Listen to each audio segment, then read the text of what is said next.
और बहुजन समाज को एक व्यवस्था परिवर्तन की जो लड़ाई लड़ने वाले मसीहा मान्यवर साहब कांशीराम के जयंती पर हमारे समाज के जो बुद्धिजीवी लोग यहाँ पे आए हैं और महापुरुषों की विचारधारा में वो विश्वास रखते हैं,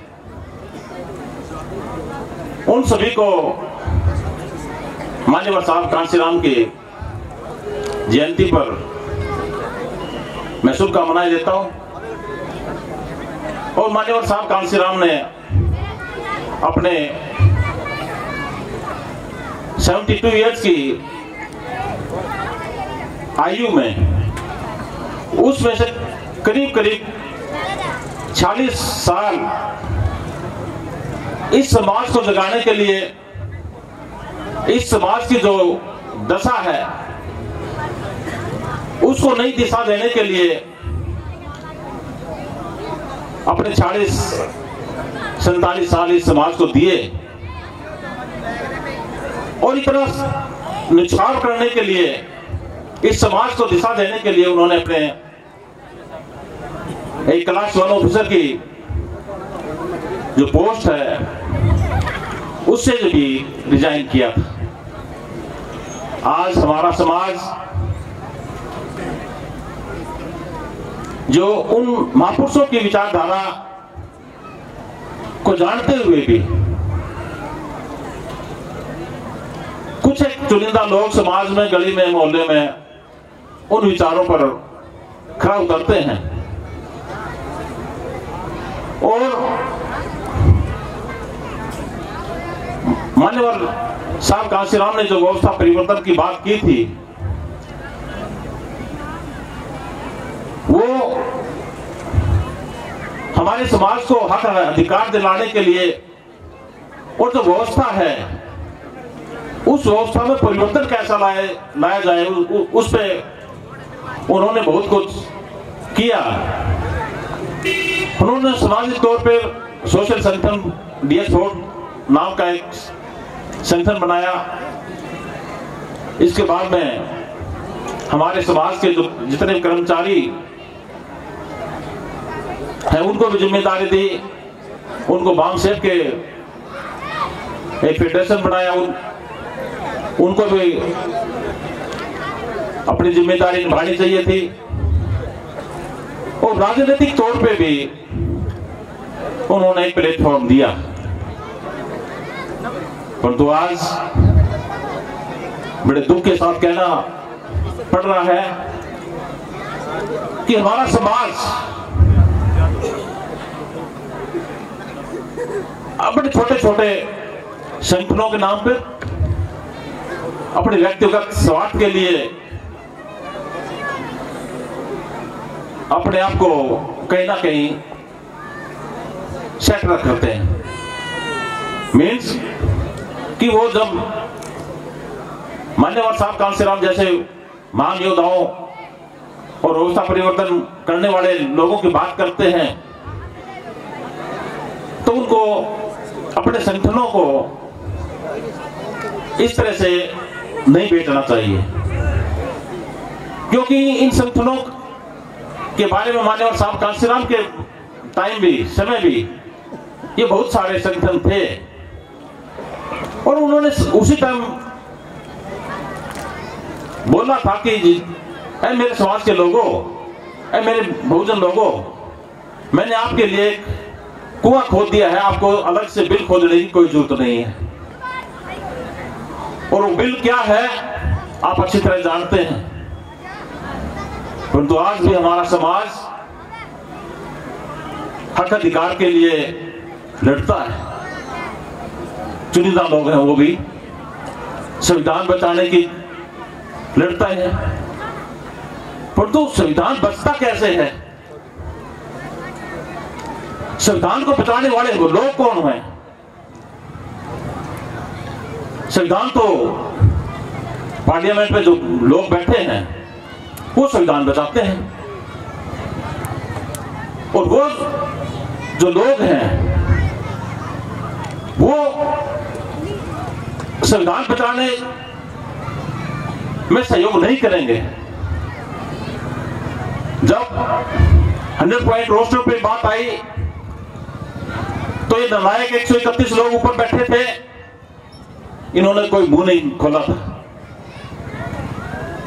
परंतु हमारे समाज के कुछ लोग रोडों पर उतरे और उस रोस्टर प्रणाली को सरकार को वापस करना पड़ा। इसी प्रकार SC/ST एक्ट पर जब उन्होंने प्रहार किया, उस समय भी 131 लोग, 10 लोगों को छोड़ के 121 लोग, उस टाइम भी इन लोगों ने अपने जबान को बंद रखा। तो दोस्तों, इन 131 लोगों पर हमारा विश्वास बिल्कुल नहीं है,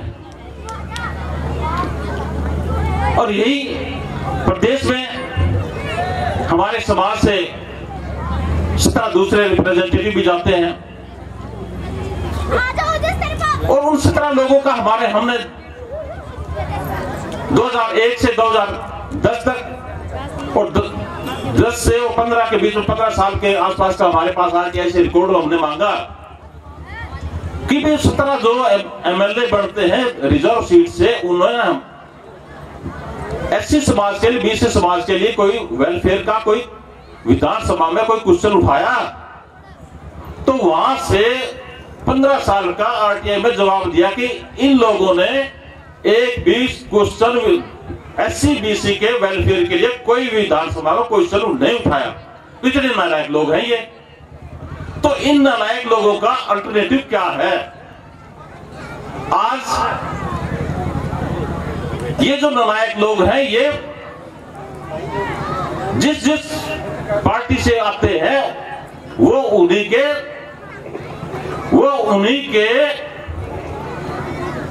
जो भी कहें, हम तो कहें उनके मजदूर हैं।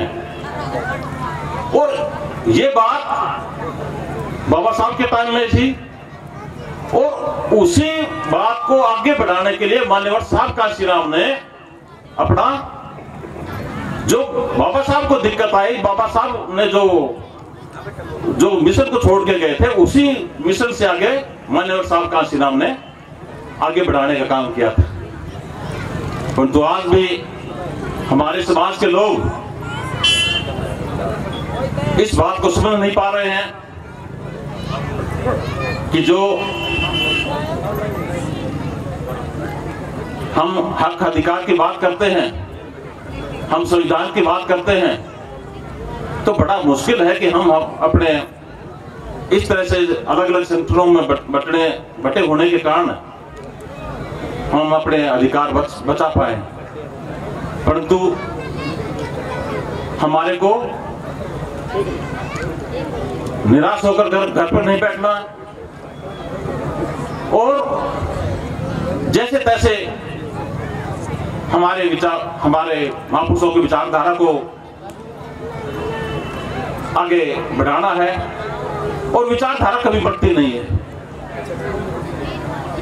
बाबा साहब ने महात्मा बुद्ध की विचारधारा को अपनाया, और इन बिटवीन करीब 200 साल से विचारधारा महात्मा बुद्ध की रही, और उसी विचारधारा को बाबा साहब के बाद मान्यवर साहब कांशीराम ने उसको अपनाया। तो विचारधारा से जुड़ने के बाद विचारधारा कभी मरती नहीं है, वो जिंदा रहती है।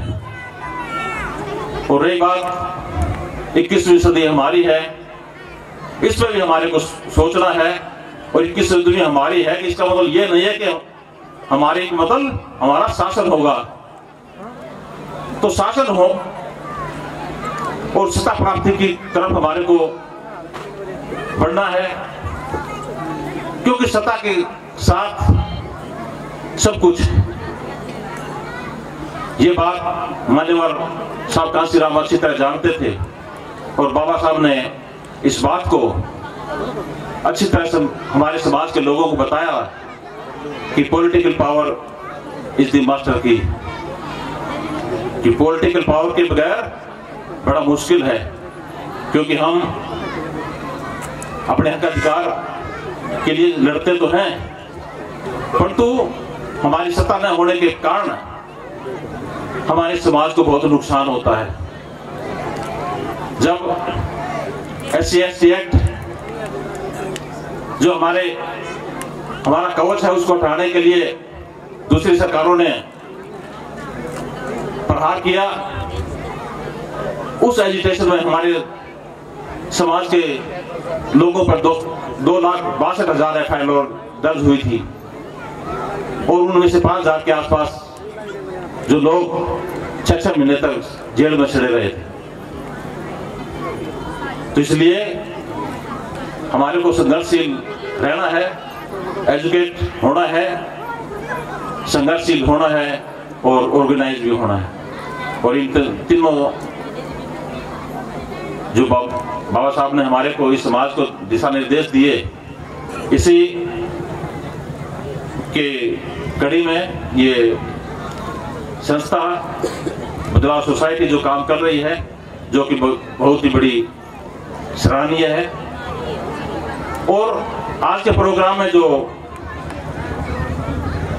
साथी मेट्रो से आए हैं, बुलेट ट्रेन से आए हैं और करीब करीब 30-40 स्मार्ट सिटी से आए हैं और कुछ एक लोगों को 15 लाख भी मिले हैं, उनमें से कुछ लोगों ने यहाँ पे योगदान भी दिया है। उन सभी का भी मैं धन्यवाद करता हूँ कि आप बुलेट ट्रेन से आए, स्मार्ट सिटी से आए और आपको जो सरकार ने दिया उसमें भी यहाँ पे योगदान दिया। तो उन लोगों का भी मैं बहुत धन्यवाद करता हूँ। तो इन्हीं शब्दों के साथ मैं जो ऑर्गेनाइजिंग कमेटी है इसका बहुत बहुत आभारी हूँ और आने वाले समय में जितना भी मेरे पास समय और जैसा भी साथी सहयोग मांगते हैं उनके लिए दरवाजे सदा के लिए खुले हैं। जय भीम, जय भारत, जय मान्यवर साहब कांशीराम।